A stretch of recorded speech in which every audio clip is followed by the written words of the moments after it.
ಕಾಂಗ್ರೆಸ್ ಶಾಸಕ ವೀರೇಂದ್ರ ಪಪ್ಪಿಯವರು ಈಗ ಇಡಿ ಕಸ್ಟಡಿಯಲ್ಲಿದ್ದಾರೆ. ಕಾರಣ ಅಕ್ರಮವಾಗಿ ಹಣ ಸಂಪಾದನೆ ಮಾಡಿದ್ದಾರೆ, ವಿದೇಶಿ ಕರೆನ್ಸಿ ಇದೆ. ಹಾಗಾಗಿ ಇಡಿ ಅಧಿಕಾರಿಗಳ ವಿರುದ್ಧವೇ ಈಗ ಶಾಸಕ ವೀರೇಂದ್ರ ಪಪ್ಪಿ ಈಗ ಆರೋಪ ಮಾಡ್ತಾ ಇದ್ದಾರೆ. ಮೊದಲ ದಿನ ಕರ್ಕೊಂಡು ಬಂದಾಗ ಚೆನ್ನಾಗಿ ನೋಡ್ಕೊಂಡ್ರು, ಆದರೆ ಈಗ ಸರಿಯಾಗಿ ಊಟ ಕೊಡ್ತಾ ಇಲ್ಲ, ಟ್ಯಾಪ್ ನೀರನ್ನು ಕೊಡ್ತಾ ಇದ್ದಾರೆ, ಸರಿಯಾದಂತಹ ಗಾಳಿ ಬೆಳಕು ಇಲ್ಲ, ಕೊಠಡಿಗೆ ಚಿಕ್ಕದಾದಂತಹ ಕಿಟಕಿ ಇದೆ, ಫುಡ್ ಪಾಯ್ಸನ್ ಹಾಗೂ ಉಸಿರುಗಟ್ಟಿ ಸತ್ರೆ ಅವರೇ ಕಾರಣ ಅಂತ ವೀರೇಂದ್ರ ಪಪ್ಪಿ ಈಗ ಇಡಿ ಅಧಿಕಾರಿಗಳ ಮೇಲೇನೆ ದೂರು ಕೊಡ್ತಾ ಇದ್ದಾರೆ. ಜನಪ್ರತಿನಿಧಿ ಆಗಿರುವ ನನಗೆ ಹಿಂಸೆ ನೀಡ್ತಾ ಇದ್ದಾರೆ. ನ್ಯಾಯಾಧೀಶರ ಮುಂದೆ ಶಾಸಕ ವೀರೇಂದ್ರ ಪಪ್ಪಿ ಆರೋಪವನ್ನು ಮಾಡ್ತಾ ಇದ್ದಾರೆ. ಆಲ್ರೆಡಿ ಈಗ ಕೋರ್ಟ್ ಇಡಿ ಅಧಿಕಾರಿಗಳ ವಶಕ್ಕೆ ಕೊಟ್ಟಿದೆ.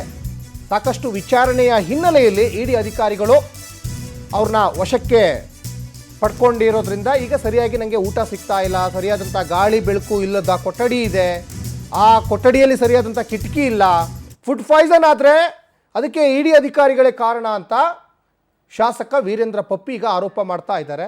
ಮತ್ತೊಂದು ಕಡೆ ಅವ್ರ ಮನೆಯಲ್ಲಿ ಕಂತೆ ನೋಟ್ ಸಿಕ್ತು, ವಿದೇಶಿ ಕರೆನ್ಸಿ ಸಿಕ್ತು, ಲೆಕ್ಕಕ್ಕೆ ಇಲ್ಲದಷ್ಟು ಎಣಿಸ್ಲಿಕ್ಕೆ ಆಗದೇ ಇರೋಷ್ಟು ಹಣ ಅವ್ರ ಮನೆಯಲ್ಲಿ ಸಿಕ್ತು. ಹಾಗಾಗಿ ಅದರ ಹೆಚ್ಚಿನ ವಿಚಾರಣೆಗೆ ಈಗ ಇಡಿ ಅಧಿಕಾರಿಗಳು ಕರ್ಕೊಂಡು ಹೋಗಿದ್ದಾರೆ. ಈ ಬಗ್ಗೆ ಹೆಚ್ಚಿನ ಡೀಟೇಲ್ಸನ್ನು ನಮ್ಮ ಕ್ರೈಮ್ ರಿಪೋರ್ಟರ್ ವೆಂಕಟೇಶ್ ಕೊಡ್ತಾ ಹೋಗ್ತಾರೆ. ವೆಂಕಟೇಶ್, ವೀರೇಂದ್ರ ಪಪ್ಪಿ ಮನೆಯಲ್ಲಿ ಸಾಕಷ್ಟು ಹಣ, ಚಿನ್ನ, ಬೆಳ್ಳಿ, ವಜ್ರ, ವೈಡೂರ್ಯ ಎಲ್ಲವೂ ಕೂಡ ಸಿಕ್ಕಿದೆ. ಹಾಗಾಗಿ ಇಡಿ ಅಧಿಕಾರಿಗಳು ಒಂದು ಕಡೆ ತಲಾಶ್ ಮಾಡಿ ಅವ್ರನ್ನ ತನಿಖೆಯನ್ನು ಮುಂದುವರಿಸ್ತಾ ಇದ್ದಾರೆ. ಇನ್ನೊಂದು ಕಡೆ ಇಡಿ ಅಧಿಕಾರಿಗಳ ಮೇಲೇ ಕಂಪ್ಲೇಂಟ್ ಮಾಡ್ತಾ ಇದ್ದಾರೆ, ನನಗೆ ಊಟ ಸಿಗ್ತಾ ಇಲ್ಲ, ಸರಿಯಾಗಿ ನೀರು ಕೊಡ್ತಾ ಇಲ್ಲ, ಹಾಗೆ ಹೇಗೆ ಅಂತ. ಏನಿದೆ ಇದ್ರ ಬಗ್ಗೆ ಹೆಚ್ಚಿನ ಡೀಟೇಲ್ಸ್ ವೆಂಕಟೇಶ್?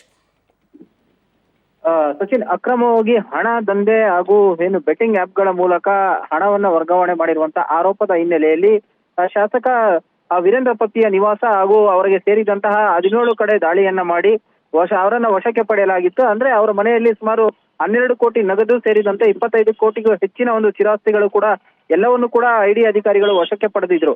ಆಗ ಅವರನ್ನ ವಶಕ್ಕೆ ಪಡೆದಂತಹ ಸಂದರ್ಭದಲ್ಲಿ ನ್ಯಾಯಾಧೀಶರ ಮುಂದೆ ಹಾಜರುಪಡಿಸಿ ಅವರನ್ನ ಅರೆಸ್ಟ್ ಕೂಡ ಪ್ರೊಸೀಜರ್ ಅನ್ನ ತೋರಿಸಿ 5 ದಿನಗಳ ಕಾಲ ಒಂದು ಇಡಿ ಕಸ್ಟಡಿಗೆ ಪಡೆದುಕೊಂಡು ವಿಚಾರಣೆಯನ್ನ ಮಾಡಿದ್ರು. ವಿಚಾರಣೆಯ ಸಂದರ್ಭದಲ್ಲಿ ಆತನ ನಂಟಿರುವಂತಹ ಅದ್ರ ಬಗ್ಗೆ ಮತ್ತೆ ಅವರ ಆ ಬೇನಾಮಿ ಆಸ್ತಿಯನ್ನು ಯಾರೆಲ್ಲ ಇಟ್ಟಿದ್ದಾರೆ ಮತ್ತೆ ಆತನ ಒಡನಾಟ ಹೆಚ್ಚಾಗಿ ಯಾರ ಜೊತೆ ಇದೆ ಅನ್ನೋರಿಗೂ ಕೂಡ ನೋಟಿಸ್ ಅನ್ನ ಕೊಟ್ಟು ವಿಚಾರಣೆಯನ್ನ ಮಾಡಿದ್ರು. ಇವತ್ತು ಅವರಿಗೆ 5 ದಿನಗಳ ಒಂದು ಇಡಿ ಎಂದು ಕಸ್ಟಡಿ ಅಂತ್ಯ ಆದ ಹಿನ್ನೆಲೆ ನ್ಯಾಯಾಲಯಕ್ಕೆ ಹಾಜರನ್ನ ಪಡಿಸಿದ್ರು. ನ್ಯಾಯಾಲಯಕ್ಕೆ ಹಾಜರುಪಡಿಸಿದಂತಹ ಸಂದರ್ಭದಲ್ಲಿ ಮತ್ತೆ ಅವರ ಪರ ವಕೀಲರು ಕಸ್ಟಡಿಗೆ ಕೇಳಲಿಕ್ಕೆ ಮುಂದಾದಂತಹ ವೇಳೆಯಲ್ಲಿ ಅವರ ಆಕ್ಷೇಪಣೆಯನ್ನು ಸಲ್ಲಿಸುವಂತೆ ಕೂಡ ಈಗಾಗಲೇ ಏನು ಅವರ ಶಾಸಕನ ಪರವಾಗಿ ವಕೀಲರು ಕೂಡ ಆಕ್ಷೇಪಣೆ ಸಲ್ಲಿಸೋದಕ್ಕೂ ಕೂಡ ಮನವಿಯನ್ನು ಮಾಡಿಕೊಂಡು ಅದಕ್ಕೆ 3 ಗಂಟೆಗೆ ಕಾಲಾವಕಾಶವನ್ನು ಕೂಡ ಮಾಡಿಕೊಟ್ಟಿದ್ರು.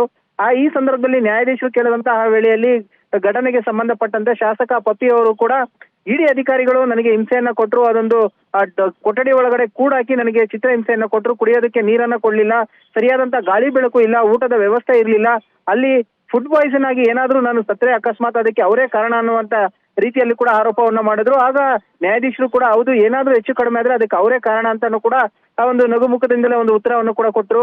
ಸದ್ಯ ಅವ್ರನ್ನ ಮತ್ತೆ ಕಸ್ಟಡಿಗೆ ಕೇಳ್ತಾ ಇರುವಂತಹ ಇಡಿ ಅಧಿಕಾರಿಗಳಿಗೆ ಈಗಾಗಲೇ ಏನು ವಿಚಾರಣೆ ಕಂಪ್ಲೀಟ್ ಆಗಿದೆ, ಅವರನ್ನ ನ್ಯಾಯಾಂಗ ಬಂಧನಕ್ಕೆ ಕೊಡಬೇಕು ಅಂತ ಹೇಳಿ ಅವರ ಪರ ವಕೀಲರು ಕೂಡ ನ್ಯಾಯಾಲಯಕ್ಕೆ ಮನವಿಯನ್ನು ಮಾಡಿಕೊಂಡ್ರು. ಹಾಗಾಗಿ ಆಕ್ಷೇಪಣೆ ಸಲ್ಲಿಸೋದಕ್ಕೂ ಕೂಡ ಸೂಚನೆ ಕೊಟ್ಟಿರುವಂತದ್ದು. ಈಗ ನ್ಯಾಯಾಧೀಶರು ಯಾವ ಒಂದು ತೀರ್ಪನ್ನ ಕೊಡ್ತಾರೆ, ಅಂದ್ರೆ ಮತ್ತೆ ಕಸ್ಟಡಿಗೆ ಕೊಡ್ತಾರೆ ಅಥವಾ ಜೈಲಿಗೆ ಕಳಿಸ್ತಾರೆ ಅನ್ನೋದನ್ನು ಕೂಡ ಕಾದು ನೋಡಬೇಕು. ಸಚಿನ್, ಧನ್ಯವಾದ ವೆಂಕಟೇಶ್ ತಮ್ಮೆಲ್ಲ ಡೀಟೇಲ್ಸ್ಗಾಗಿ.